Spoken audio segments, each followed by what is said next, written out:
Kapag tayo po ay nakikinig ng pangangaral, maganda na ating alalahanin na ang ating binabasa ay hindi koleksyon ng mga inspiring na kwento o mga nakaka-entertain lamang. At hindi natin dapat tingnan ang Biblia na Season 1, yung Old Testament, tapos meron lang tayong Season 2 na pagdagdag sa New Testament na pagdagdag ng mga inspiring na story. Kundi tinatawag nga itong tipan, lumang tipan at bagong tipan.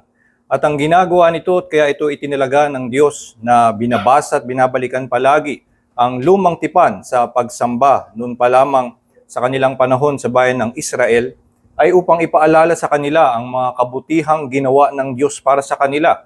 At ito ang bahagi ng Diyos sa kanilang tipan, at kaya pinapaalala sa kanila na ito ang kabutihang natanggap nyo mula sa Diyos. Ano ang inyong isusukling pasasalamat sa Kanyang ginawa para sa inyo.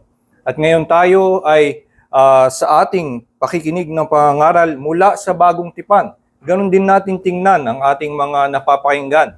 Hindi ito isa lamang entertaining or inspiring na story tungkol kay Jesus sa kung anong Kanyang ginawa nung siya ay nandito sa lupa. Kundi ito ay pagbabalik natin pag-aaral ng ating tipan sa Diyos. Pinapaalala sa atin kung ano ang mga kabutihang ginawa ng Diyos para sa atin sa pamamagitan ni Hesukristo. At ito'y nagpapaalala sa atin kung ano ang ating tugon sa Kanya ng pananampalataya at pasasalamat. Kaya nga, basahin ko sa inyo ang ating pangangaral mula sa ating pagpapatuloy ng ating pag-aaral ng Aklat ni Juan sa Kabanatang 2. Tayo ngayon ay nandun na sa pagtatapos ng Kabanatang 2 at ito'y 3 talata lamang. John chapter 2 verse 23 to 25. Basahin ko po ito sa Tagalog. Pakinggan ninyo ang salita ng Diyos. Nang siya'y nasa Jerusalem noong pista ng Paskwa, maraming sumampalataya sa kanyang pangalan nang makita nila ang mga tanda na kanyang ginawa. Subalit si Jesus, hindi niya ipinagkatiwala ang kanyang sarili sa kanila, sapagkat kilala niya ang lahat ng mga tao, at hindi niya kailangan ang sinuman na magpatotoo pa tungkol sa tao, sapagkat alam na niya sa kanyang sarili ang niloloob ng tao. Yan po ang salita ng Diyos. Tayo po ay sandaling manalangin. Ama naming Diyos, sa oras na ito, kami nga ay bumabalik sa aming tipan, sa inyong tipan sa amin, at sa pagpapaalala sa amin ng mga ginawa ni Hesukristo nung siya'y nabubuhay sa lupa, makita namin anong biyaya, anong pag-ibig ang ginawa niya para sa amin. Nawa nga ang mga salaysay na ito ay patuloy na maitanim sa aming mga puso, makita namin ang luwalhati ng inyong biyaya sa mukha ni Hesukristo. Nang sa ganun kami ay magkaroon ng mas matibay na pananampalataya at magkaroon ng mas malalim na pasasalamat sa lahat ng iyong biyaya. Sa lahat ng aming mga araw ay lumakad kaming nagpapasalamat at nagpupuri sa iyong pangalan. Po aming dalangin sa pangalan ni Jesus. Amen. Siguro napapansin nyo naman na palagi, dahil lagi akong tumatayo dito, ay ganito lagi ang itsura ng suot ko. Ito ang lagi kong polo. At sa totoo lang, ay meron akong isa pang polo na ganito din. Exactly the same. Kung bibili man ako ng isa pang polo, meron pa akong ilan pang mga polo, ay kamukha pa rin ito ang aking bibilin. Siguro itim, pero merong mga nagsabi na yung isa kong polo na green, ay yun daw ang mas bagay sa akin. Pero simula nung pinalitan itong kortina, naging kamukha, mas lalong hindi ko na siya isusuot. Dahil magiging kamukhang-kamukha ko nga, kakulay ko pa yung pulpito, kakulay nung polo ko yung kortina, talagang nakakahiya. Pero dati pa man ay, sa totoo lang, yun ang una kong polo actually, yung green. Pero hindi ko yun sinusuot dahil meron akong dahilan at ngayon ibabahagi ko sa inyo ang aking mga sikreto. Sa totoo lang, ang pinakadahilan ko ay kaya sa araw-araw, kahit makita nyo ako sa mall, kahit saan, ang suot ko lagi itim. Ay lahat ng damit ko, iba-ibang itim na t-shirt. At kaya ito ang suot ko ay dahil ito'y nakakatulong na matakpan ang mga gusto kong hindi makita. Lalo na ngayon, sa panahon natin, nag-iinit at maraming pagkakataon na pinagpapawisan ako dito sa harapan. At pag nangyari na suot ko yung green at ako'y nagpawis at talagang nakukonsyos ako na hala, kita bang basa na yung kilikili ko? Kita bang basa na yung kung ano-anong mga bahagi ng katawan ko? At talagang nakukonsyos ako. Sa totoo nga ay nung bumalik ako dito sa pangangaral at nakita ko na may ilang mga pagbabago. Una, lagi nang may camera. So, merong nakatutok sa akin at nababantayan kung anong itsura ko.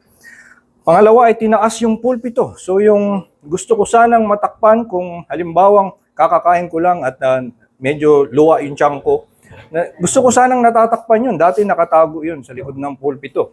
At nakakatulong na pag mas madilim ang aking suot ay hindi gaanon ka nakakahiya. Kaya laging ganun ang aking ang mga pinipiling suot. Di ba ganito naman tayo? Kahit na nakakahiya, basta hindi halata, ay okay na sa atin.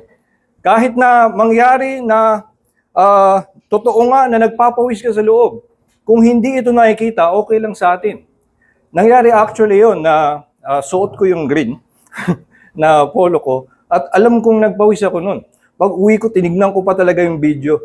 Talagang gumaan naman loob ko, sabi ko, hindi naman kita sa kahit anong oras dito hindi nakita na nagpawis ako.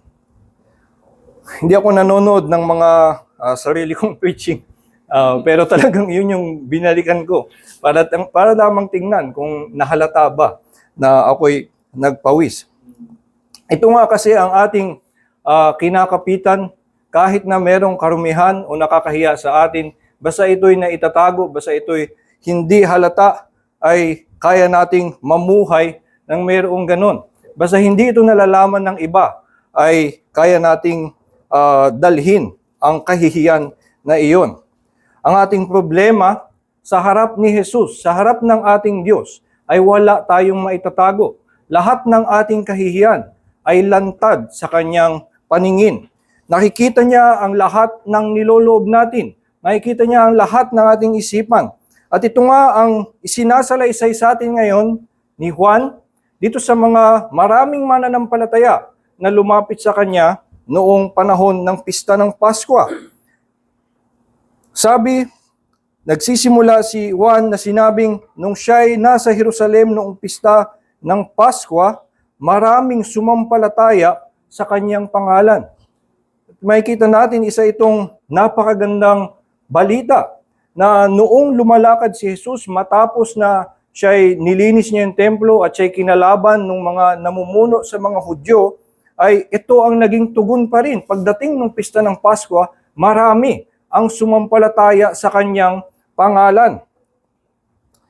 At lalo nating mauunawaan na napakaganda dapat ng nabalita nito sa atin kung ating tingnan, pagdating natin sa Kabanatang 6, sinabi ni Jesus mismo sa John chapter 6 verse 28 na may nagtanong kay Jesus, ano ang dapat na ginagawa namin para kami ay maging kabahagi sa ginagawa ng Ama?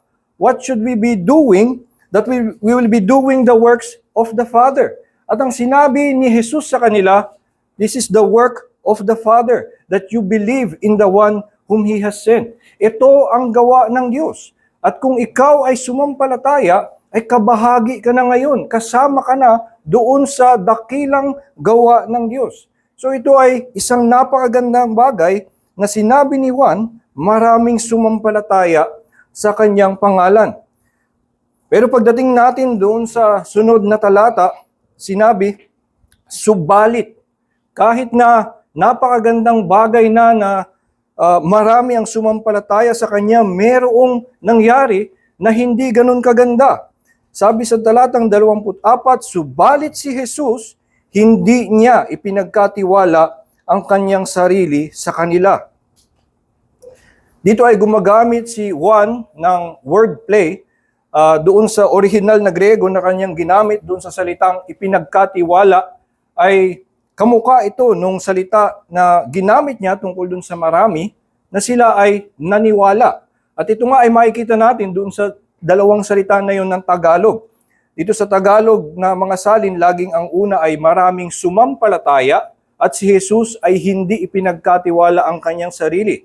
Pero para makita natin yung ginagawa ni Juan sa kanyang pagsusulat, sa kanyang wordplay, ang pwede nating sabihin na marami ang naniwala sa kanyang pangalan, ngunit si Jesus ay hindi ipinagkatiwala ang kanyang sarili. So, ang ginagawa ni Juan, ginamit niya yung isang napakagandang balita tungkol dun sa marami, sila'y sumampalataya sa kanyang pangalan, pero ipinapakita niya na meron pa ding nananatiling problema. Si Jesus, sa kanyang sarili, hindi niya ipinagkatiwala ang kanyang sarili sa kanila.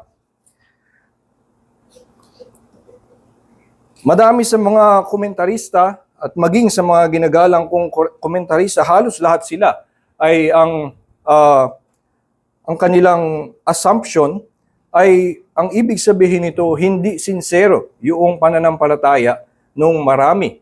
At tingin ko ito ay isang hasty conclusion na hindi natin masasabi tungkol doon sa pagsasalaysay ni Juan. Kung titingnan natin sa buong aklat ni Juan, at dito sa kanyang pagkakasulat, wala naman siyang sinabi na itong mga to ay hindi tunay na mananampalataya. Kaya sila napupunta sa ganoong suspicion na baka hindi tunay na mananampalataya ay dahil lamang doon sa idinagdag ni Juan na maraming sumampalataya sa kanyang pangalan nang makita nila ang mga tanda na kanyang ginawa. At ang sinasabi ng iba, dahil ang kanilang pananampalataya ay nakabase lamang sa pagsaksi sa isang himala, ay ibig sabihin mababaw ito. Ibig sabihin hindi ito pananampalatayang tunay kay Hesukristo, ay para bang sila'y namangha lamang, na inspire lamang nung kanilang mga nakitang himala. Pero hindi natin masisiguro na yun ang ibig sabihin ni Juan. At mas malamang nga, ang ibig niya sabihin ay tunay ang kanilang pananampalataya. Kung titingnan natin, bago ang pangyayaring ito, merong isang sumampalataya na dahil sa tanda, ayun ay si Nathaniel. At si Nathaniel, kabilang sa mga unang disipulo ni Jesus, ay sumampalataya lamang dahil sinabi ni Jesus sa kanya, bago ka pa tawagin, ay nakita na kita nung nakaupo ka doon sa puno. At dahil nagpakita si Jesus ng ganitong kakayanan na meron siyang ganoong abot ng kanyang kaalaman, ay doon naniwala si Nathaniel. Oo, totoo na si Jesus ay nagsabi na yun lang ba ang iyong pananampalataya? Mas mainam kung mas marami ka pang mas dakilang makikita. Pero hindi sinabi ni Jesus at hindi niya itinanggi na yung pananampalataya ni Nathaniel. Hindi niya sinabi na itong si Nathaniel ay hindi tunay na mananampalataya. So hindi natin masasabi na yun ang gustong sabihin ni Juan. At maaari nyo itong subukan kung meron kayong Bible app at i-search nyo ang salitang sign at hanapin nyo ang lahat ng occurrence na binanggit ito sa Book of John.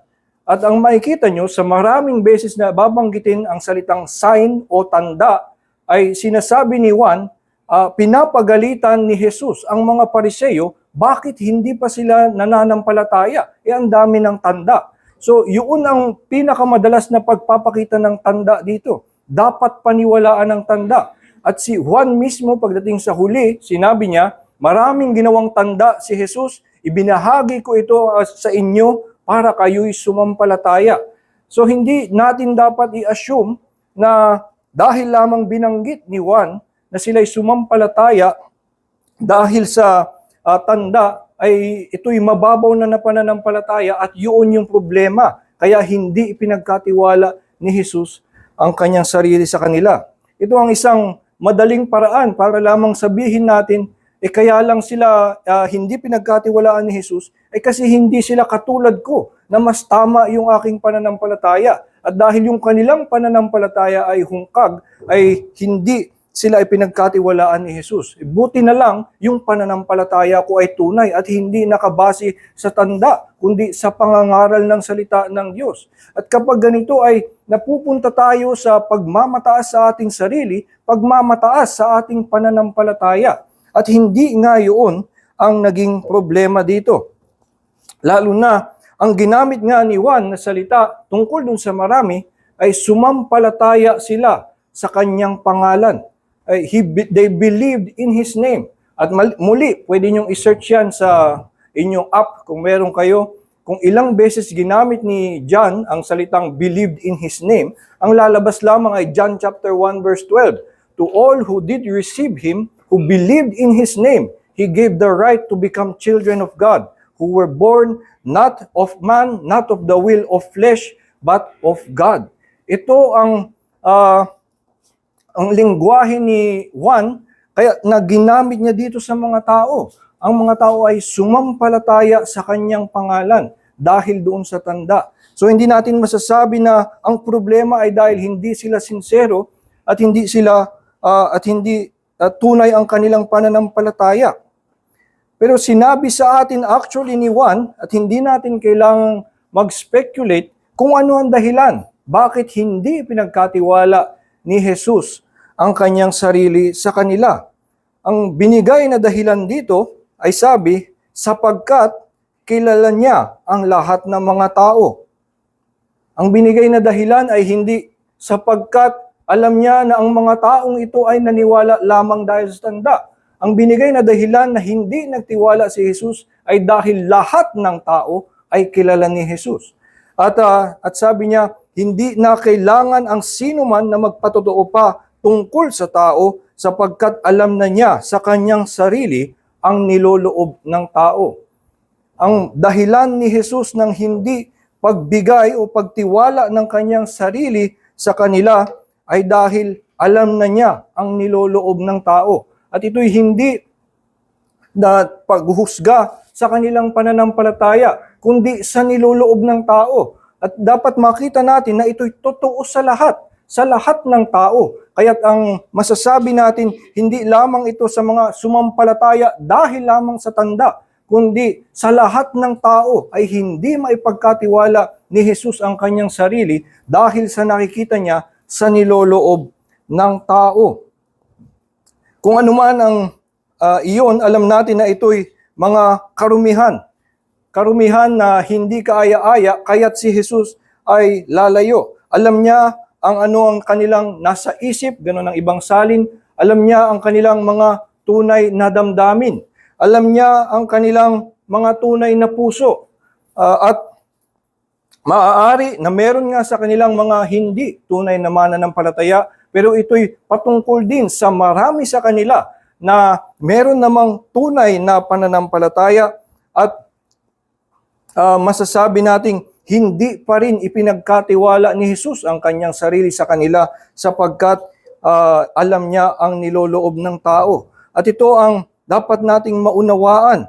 Ang karumihan sa loob ng tao ay nagpapanatili sa atin na salungat kay Kristo. Yun yung ginagawa na pinipinta ni Juan na imahe, kaya sa kanyang paggamit ng isang wordplay, ay nakita natin na yung karumihan na nakikita ni Jesus sa loob ng tao ay nagpapanatiling sila'y salungat kay Kristo. Kaya't sila'y naniwala man, si Kristo'y hindi ipinagkatiwala ang kanyang sarili sa kanila. At itong ganitong kalagayan nitong mga unang mananampalataya kay Jesus ay ganito pa rin sa atin. Totoo din sa atin na ang nananatiling mga karumihan sa ating puso ay nagpapanatili sa atin na may pagsalungat kay Kristo na hindi maipagkatiwala ni Jesus ang kanyang sarili maging sa mga sumampalataya sa kanya. Sa ating ng panahon nitong mga nakaraang mga taon ay nagkaroon ng mga kilalang mga teologo at mga mangangaral na nasangkot sa mga iskandalo, na sila ay mga ginagalang na mga mangangaral, magaling sa kanilang sa talino, magaling ang kanilang pangangaral, ngunit nalantad ang kanilang mga tinatagong mga kasalanan. May iba na natuklasan na meron pala silang isang relasyon sa babaeng hindi nila asawa, merong matanda na nakikipagrelasyon sa bata, minsan natutuklasan pa na ilang taon na habang sa mga panahon na sila pinakinggan sa mga conference, sila sinundan at sinelebrate ang kanilang galing sa buong mundo habang sila umiikot sa mga iba-ibang conference. Nung palang mga panahon na yon ay meron silang tinatagong pakikipagrelasyon sa babaeng hindi nila asawa. At ang nangyari nga ay nalantad ang kanilang tinatago at ang nangyari, nawawala ang galang ng mga tao sa kanila. Kapag nababalitaan natin ang mga ganito, ito'y nakakagimbal sa atin na lalaman natin na yung mga tiningala natin, mga ginalang natin, very disappointing for us. Pero siguro hindi natin nauunawaan na sa harap ni Kristo ay ganito rin ang ating itsura. Siguro tayo ay lumalakad na disente at iginagalang ng ating mga kasamahan at merong mga nakakahiya sa ating buhay, pero buti na lang hindi halata. Buti na lang hindi nakikita ng ating mga kasama sa iglesia, buti na lang hindi alam ng church. Buti na lang yung mga kasalanan ko ay nasa isipan ko lamang, buti na lang yung mga karumihan ko ay natatago sa aking puso. Pero hindi natin nauunawaan kay Jesus nga sa kanyang paningin ay kita niya ang niloloob ng ating puso. Kita niya ang nasa loob ng ating mga isipan. At anumang tayo'y galangin ng lahat ng iba sa harap ni Jesus, tayo ay hubad, lantad ang lahat ng karumihan at kahihiyan. Maging nga si Pablo ay kinilala niya na itong karumihan na ito ay totoo din tungkol sa kanya. Mababasa natin sa kanyang sulat sa mga taga-Roma, sa Kabanatang 7, na nakita niya sa kanyang sarili na kahit siya'y nagnanais na gumawa ng mabuti, ay nandun pa rin ang kasalanan na biglang umuusbong sa kanyang puso. Habang gusto niya na, habang gumagawa na siya ng mabuti, ay biglang gagapang at lalabas sa kanyang puso ang karumihan. At ganito ang karanasan ng isang mananampalataya, maging ng isang tanyag na apostol. Sa kanyang paggawa ng mabuti, nandun na siya sa kagustuhan niyang gumawa ng kabanalan, pero lumalabas ang kanyang karumihan. Ganito ba tayo sa harap ng Diyos at nauunawaan ba natin na sa harap ni Jesus ay wala tayong naitatago na kahihiyan, wala tayong naitatago na karumihan? Minsan nakukontento lang tayo na ang mga kasama natin, ang mga yung pastor natin, yung nangangaral ay hindi alam kung ano ang mga problema natin at anong mga kahihiyan natin. Pero dapat maipaalala sa atin na ang dapat nating ipinag-aalala, dapat nating ikinahihiya ay kung anong nakikita ni Jesus sa atin. At kung ito ang mapunta sa atin na maunawaan natin, mapupunta rin tayo doon sa pagbulalas ni Pablo na sinabi niya, "Oh, wretched man that I am." Yun yung kanyang nakita na kahit na gusto ko na, wretched man that I am. Kung ganito ang ating kalagayan at ganito tayo karumi, ano ang ating pag-asa? Tayo ba ay mahihiya na lamang sa harap ng Diyos? Tayo ba ay hindi na lamang haharap kay Hesukristo? Makikita rin natin kay Pablo na hindi siya actually nawalan ng pag-asa. Kahit na malinaw kay Pablo kung gaano karumi at gaano ka nakakahiya ang kanyang itsura, ay sabi niya, pagkatapos mismo nung, "Oh, wretched man that I am," naghanap siya, "Who can save me from this body of death?" Sino ang makapagliligtas sa akin? At kanyang sinabi, thanks be to God through our Lord Jesus Christ. Nakita niya na merong daan sa pamamagitan ni Hesukristo. Itong aking karumihan, itong aking wretchedness, at itong aking body of death, merong makapagliligtas sa akin dito, at ito nga ay ito ay ang kamatayan ni Hesukristo. Kaya sabi niya, thanks be to God through our Lord Jesus Christ. At hindi ba ito nga ang kalayaan na meron ng isang Kristiyano na siya'y maaari nang lumapit kay Jesus nang dala ang kanyang karumihan. Maaari siyang lumapit kay Jesus, kumapit sa kanya na para siya'y magpalinis. Tulad ng ating inaawit, foul I to the fountain fly, wash me Savior or I die. Kanina nagsimula ako sa kwento na nakakahiya kapag ako'y nagpapawis. At ngayon ako'y nagpapawis. So parang kitang-kita na ngayon at nangyayari nga na dahil sinabi ko kanina at alam nyo na ngayon na itong aking iniisip, sa totoo lang hindi na ako nahihiya or hindi na ako ganun ka-conscious. At ito ang nangyayari sa atin. Kapag tayo ay lumapit sa Diyos, lumapit kay Kristo, na aminin natin at alam natin at kilalanin natin ang katotohanan tungkol sa ating sarili. Hindi ba nagkakaroon tayo ng kalayaan na lumapit sa Kanya? Kalayaan din na magpunas sa harap ng tao kahit na naka-record sa camera.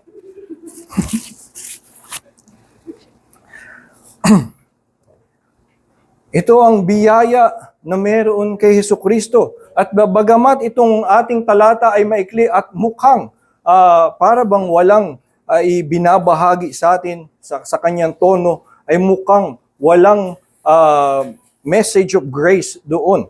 Pero kung titingnan natin, ay actually, at suriin natin ano ang ginawa ni Kristo, ay makikita natin na siya pa rin ay kumikilos tungo sa kaligtasan ng mga taong ito na nakikita niya ang kanilang kasuhulan. Ang sinabi sa atin na ginawa ni Jesus dito sa talata ay dahil nakikita niya ang lahat ng nasa loob ng mga tao at kilala niya ang lahat ng tao, ang sinabi sa atin na ginawa ni Jesus ay He didn't entrust Himself to them. Hindi niya ipinagkatiwala ang kanyang sarili sa kanila. At sa isang banda, mukha nga itong parang harsh, mukhang isang rejection.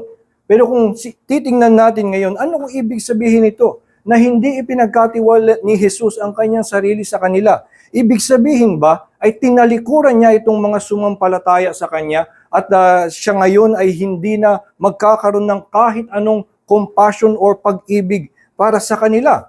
Kung titignan natin at ganito ang naitutulong sa atin ng pagbabasa ng mga aklat ng nasa konteksto, tingnan na lang natin na sinabi dito sa talata, He didn't entrust Himself.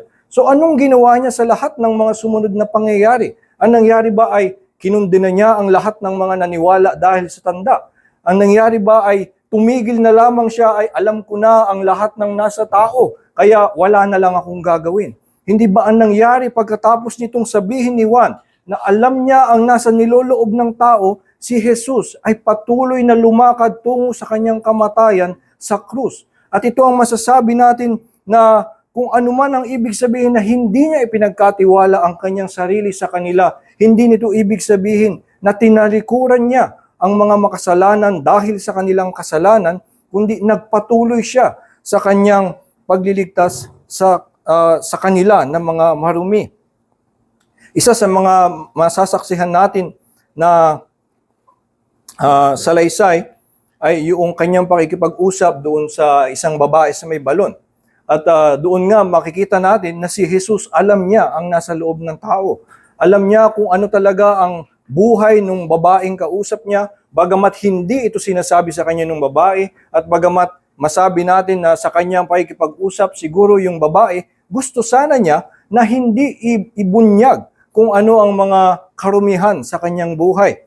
Pero si Jesus ay alam kung ano ang nasa loob ng tao. Nakita niya kung ano ang meron doon sa babae. Pero ang ginawa niya ay patuloy niyang kinausap ito, patuloy niyang hinimok ang babae tungo sa tunay na pagsamba. At kaya ito ang nakikita natin na hindi niya ipinagkatiwala ang kanyang sarili. At isa sigurong ibig sabihin sa chapter 6 verse 15, makikita natin marami daw ang sumampalataya kay Jesus at nung nakita niya na gusto siyang gawing hari, ay siya'y nag-slip away at siya'y nanalangin. At so meron ng madaming tao na gusto siyang gawing hari, gusto siyang mainit ang pagtanggap sa kanya, pero hindi niya ipinagkatiwala ang kanyang sarili. Maaari nating unawain na ang ibig sabihin nito, tulad din ng lahat ng ginawa niya para sa mga disipulo. Alam niya ang mga nasa puso ng lahat ng kanyang mga tinawag na disipulo. Alam niya na si Pedro ay ikakatwa siya ng 3 beses na magiging pasaway, siya ang magiging pinakamainiting ulo sa mga disipulo na kanyang tinawag. Pero tinawag pa rin niya si Pedro at binigyan niya ng maraming mga tagubilin, patuloy niyang tinuruan sa kanyang pagmiministeryo. Ito ang ginagawa ni Jesus na hindi niya ipinagkatiwala ang kanyang sarili sa kanila sapagkat si Jesus ang aako ng lahat ng responsibilidad para sa karumihan na nakikita niya sa loob ng tao. At si Jesus alam niya na kailangan yun ang kanyang gawin. Dahil alam niya ang karumihan ng tao, alam niya at naunawaan niya, kailangan niyang mamatay. Kaya't hindi siya nanatili, na hindi siya pumayag na gawin siyang hari ng mga sumampalataya sa kanya. Hindi siya nagsabing, ay okay na, ginagawa niyo na yung kalooban ng Ama. Ay buti na lang ay naniwala na kayo, yun lang ang aking layunin. Ay hindi nga dahil alam niya ang karumihan ng tao, alam niya na kailangan pa niyang mamatay. Kaya't hindi siya nanatiling kasama nila, hindi niya ipinagkatiwala ang kanyang sarili sa kanila at siya'y patuloy na lumakad patungo sa kanyang kamatayan. Isa nga sa mga alam nating salaysay ay na nung sinasabi ni Jesus na siya ay kailangang mamatay sa krus, ay siya'y kinalaban ni Pedro. At sinabi niya, bakit ganyan ka magsalita? Ay tinabi pa niya, parang nahiya siya kasi ipinapangaral ito ni Jesus sa madla. At sinabihan siya ni Jesus, lumayo ka sa akin, Satanas. Ito'y nagpakita na salungat si Jesus doon kay Pedro, hindi niya maipagkatiwala pa kay Pedro ang kanyang sarili dahil hindi pa nauunawaan ni Pedro, isa man siyang alagad at isa man siyang mananampalataya, hindi pa niya nauunawaan kung anong lalim ng kailangang bayaran para sa kanyang kasalanan. At si Jesus, sinabi niya, huwag kang sumalungat sa akin, magiging kalaban ka, ikaw ang si Satanas, kung ikaw ay sasalungat sa aking kamatayan. At kaya nga ito ang kanyang ginawa para sa kanyang pag-ibig na nakikita niyang karumihan ng iglesia. Ay sabi sa Ephesians 5 na binibigay ni Pablo bilang halimbawa para sa mga asawang lalaki, kung paano dapat ibigin ang kanilang mga asawang babae. Ang binigay niyang halimbawa ay si Jesus. Na si Jesus para sa iglesia ay binigay niya ang kanyang buhay upang siya'y linisin, to sanctify her and to present her blameless unto himself. Kitang-kita niya at alam niya ang nasa loob ng lahat ng miyembro ng iglesia. Kita niya ang karumihan ng iglesia, pero ibinigay niya ang kanyang buhay upang alisin ang kanilang kasalanan at ipakita sa kanyang sarili ang iglesia ng walang kapintasan. Ito ang pag-ibig ni Jesus para sa mga tao, maging nakikita niyang ang kanilang kalooban, nakikita niya ang lahat ng kanilang ikinahihiyang karumihan, ay si Jesus ang umibig sa kanila at kumilos upang alisin ang lahat ng ito at sila'y bihisan at ipakita sa Diyos at sa kanyang sarili ng walang kapintasan. Kaya nga, bagamat alam ni Jesus ang nasa tao, ay dahil alam niya ang nasa tao, naunawaan niya kung ano ang kailangang mangyari, na kailangan niyang mamatay upang alisin ang kanilang kasalanan. Ito nga ang panawagan sa kanya bilang the Lamb of God who bears away our sins, na siyang aako sa kanyang sarili nung ating karumihan. Yun ang tungkulin ng kordero ng Diyos na pasanin ang karumihan na nakikita niya sa lahat ng kanyang mga hinirang. At ito nga ang kanyang ginawa. Hindi niya ipinagkatiwala ang kanyang sarili, kundi inako niya ang lahat ng karumihan na nakikita niya sa kanyang mga hinirang. Ito nga ang mayamang biyaya din na tinatanggap natin. Kung tayo ay sumampalataya na kay Jesucristo at tayo kumapit na dito sa gawa ng kordero ng Diyos, ay ito ang mayamang biyaya na natatanggap natin at natanggap natin sa Kanya. Totoo nga na si Kristo ay nakikita ang ating buong puso, ang lahat ng ating karumihan. Ngunit sa biyaya ng Diyos, sa pag-ibig ni Kristo, ay Kanyang kusang pinasan ang lahat ng karumihan ng ating mga kasalanan upang linisin tayo sa lahat ng ating karumihan. Dahil sa biyayang ito, dahil sa mayamang pag-ibig na ibinuhos sa atin, tayo nga ngayon ay malaya na na sumamba sa Diyos, malaya na na maglingkod sa Diyos ng walang pagkahiya sa ating karumihan. Dahil alam natin na nakita niya ang lahat ng ito. Alam natin na alam niya kung gaano tayo karumi, pero siya ang tumawag sa atin. Siya ang nagsugo ng kanyang anak para sa atin. At si Kristo mismo ang nag-alay ng kanyang buhay para doon sa mga alam na alam niya kung ano ang kanilang mga karumihan. Mamaya sa ating banal na hapunan ay may ganitong mensahe na pinapaalala sa atin na tayo ay mga tinubos ni Kristo sa pamamagitan ng kanyang katawan at dugo. At ito nga ang katawan at dugo na ito at ang kanyang pag-aalay ng kanyang buhay ay ang pagpapakita ni Kristo ng kanyang pag-ibig sa atin. Bagamat tayo ay mga makasalanan o dahil tayo ay makasalanan, ay ibinigay niya ang kanyang buhay, ibinuhos niya ang kanyang dugo upang malinis tayo sa ating mga karumihan. Kaya't maaari tayong magkaroon ng kagalakan mamaya sa ating pagtanggap ng banal na hapunan. Maaari tayong magkaroon ng ganong kagalakan na napapaalala muli sa atin. Si Kristo ay ibinigay ang kanyang katawan at dugo para sa atin, bagamat tayo ay mga marumi. Sa mga darating na araw na haharap tayo sa maraming mga pagsubok at mayroong mga pagkakataon, nagagawa tayo ng mabuti. Maaari na tayong mawalan ng hiya na baka mayroong kapalpakan sa ating gagawin o isipin nila na ay nagpapakitang tao lang yan o baka may mag-isip na sa ating mga paggawa mayroon tayong mga ibang motibo. Ang lahat at ang ating buong puso ay kita na ni Jesus. Alam niya na meron nga tayong mga natitira pang bahid ng kasalanan, pero maaari tayong sumuong doon sa paggawa ng mabuti. At bagamat may mga taong kukutya sa mga gusto nating gawin, merong mga kapalpakan na mangyayari sa ating mga ginagawa, ay sa kanyang biyaya, ay meron tayong kalayaan na maglingkod sa kanya dahil nga alam niya ang lahat ng nasa loob natin. Isa rin itong nakakapagbigay ng lakas ng loob sa lahat sa atin kung mangyari na tayo ay mahulog sa kasalanan. Tayo ay magkaroon ng isang period of our life na siguro nang hina ang ating pananampalataya, nawalan tayo ng interes sa ating relihiyon, sa pag-attend sa church. At usually ang nangyayari pag nagdumaan sa ganung pagkakataon, nagkakaroon tayo ng hiya na bumalik.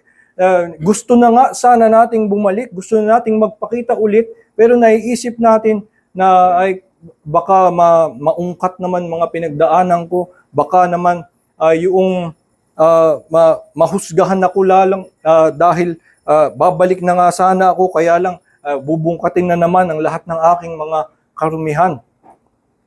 Pero dahil nga si Kristo ang namatay para sa atin, sa lahat ng karumihan na nakita na niya, maging yan iyong pagkakahulog, maging iyong pinakabagong pagtalikod, kung ikaw ay babalik sa Kanya, ay ito'y katanggap-tanggap sa Kanya, ito'y Kanyang ikinalulugod, ang Kanyang pangako na ang mga bumabalik sa Kanya ay Kanyang mainit na tinatanggap.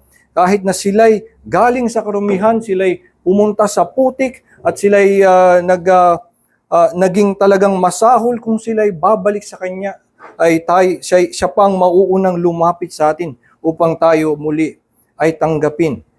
Ito ang mayamang biyaya na tinanggap natin kay Hesukristo dahil alam niya ang ating karumihan, pinasan niya ang lahat ng ating kahihiyan at dahil doon, maaari na tayong lumakad sa ating buong buhay ng may kalayaan na humarap sa Kanya at humarap sa mundo ng may kumpiyansa na tinanggap tayo ni Hesukristo.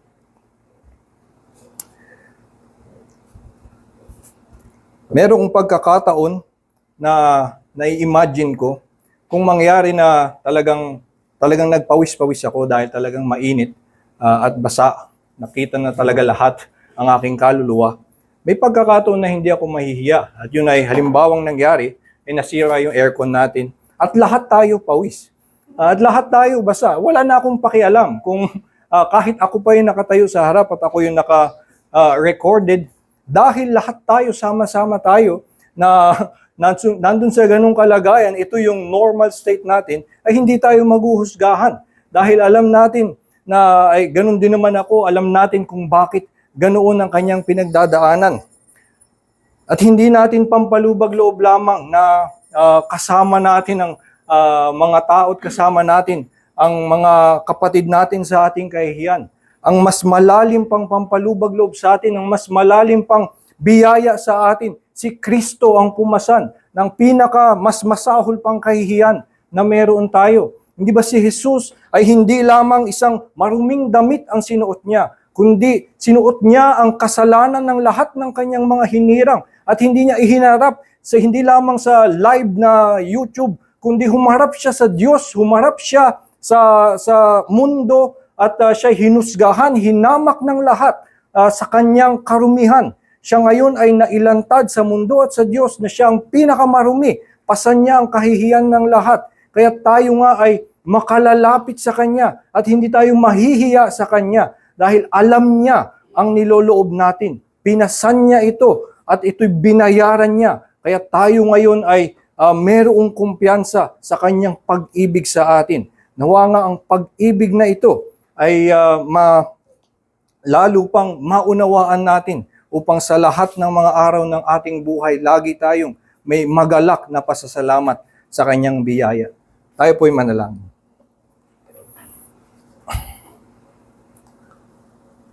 Ama naming Diyos,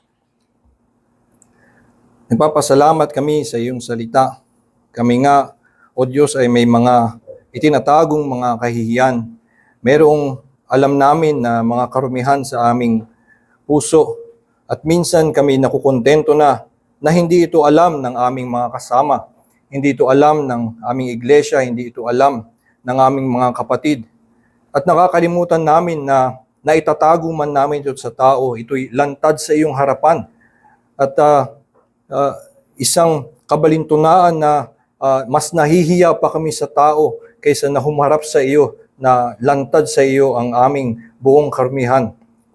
Ngunit salamat nga, Panginoon, bagamat ang iyong batas ay malupit, ang iyong kabanalan ay hindi pumapayag sa kahit anong karumihan. Sa iyong biyaya, sa iyong pag-ibig ay isinugo mo si Kristo upang pasanin ang aming karumihan, upang siya ang magbayad sa aming kahihiyan. At dahil dito ay kami napalaya mula sa aming mga kasalanan at kami maaari ng lumapit sa iyo sa pamamagitan ni Hesukristo nang may kumpiyansa, nang may pananampalataya at kasiguraduhan na ikaw ay tatanggap sa amin, ikaw ay iibig sa amin, maging hanggang sa buhay na walang hanggan. Salamat nga, Panginoon, sa salitang ito na nagpapaalala sa amin kung sino talaga kami at nagpapaalala din sa amin kung anong yaman ng biyaya ang ibinigay ni Hesukristo para sa amin na mga tunay na marumi. Nawa nga ang katotohanan ito ay pumukaw sa aming puso na kami ay maunawaan talaga namin na napakatindi ng iyong pag-ibig sa amin sa pamamagitan ni Jesus. Nang sa gayon, kami rin ay lumakad ng may matinding pasasalamat at papupuri sa iyong biyaya. Aming dalangin sa Panginoon Jesus. Amen.